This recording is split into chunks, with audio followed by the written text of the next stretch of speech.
Hey peeps, Jess here. Today I'm going to be covering the Virgin Atlantic SFO Lounge. In this review I'm going to be covering a few key things: the space, the amenities, the food and drink, and whether or not I think it's a good value.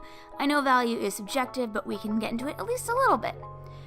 Before we get started, I need to cover a few things. One, it is $40 for a day pass to get into the lounge, and it's only available if you are on Virgin Atlantic or Virgin America First Class that day.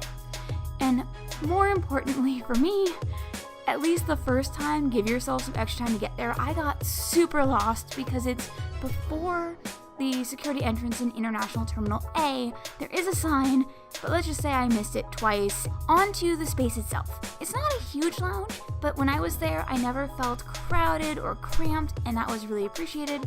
It has three main areas. There's a small dining lounge with larger tables and some comfy chairs.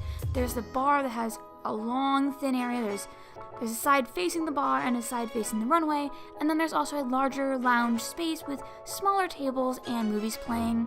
It always seemed to be Wizard of Oz. Maybe they just really like Wizard of Oz. There are also two other side areas, one being the business lounge. It's got a couple computers and a printer, and then three bathrooms, two of which have showers. And of course they have kind of the more standard things such as magazines and newspapers all over, and plenty of spots to plug in your charger. Now, food and drink, what we really care about.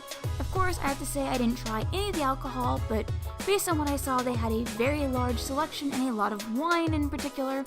So clearly some of you could have a great time and make your value back just on getting a few glasses. The food. The food is solid. The food is probably some of the best airport food I have ever had. Their roasted beet and chef salad actually tasted like a salad. Seriously, have you had airplane salads and airport salads? They're really bad usually. The one ding I could argue was that I did try the salmon and it wasn't that exciting, but I'm from Seattle and that's really not fair. And no matter what, the salmon was not dry. That alone gets my respect. For drinks, I was really impressed by the range of mocktails actually. Most places don't offer mocktails and they had their own mocktail menu, and they're working with some really cool things. They've got a mock gimlet that just made the menu, and they're really willing to be experimental with their drinks. I got a lot of really nice virgin mojitos while I was there, and I really appreciated that. Last but not least, the dessert menu. I tried the rhubarb trifle and the chocolate mousse, which was a seasonal item. And I really appreciated that the staff was willing to work with my sensitivities and checking in on allergies, and also they were both just good. The mousse had a really nice fluffiness and depth of flavor to it, and then the rhubarb was actually cooked through properly. It tasted like eating rhubarb pie, and I am here for that. Let's talk value. If your goal is to eat enough to break even, I guess, then you need to be there at least 2 hours, because they're going to feed you. They're going to feed you a lot. I just appreciated, more than anything else, it was a very calm space to be in. I didn't feel rushed or pressured.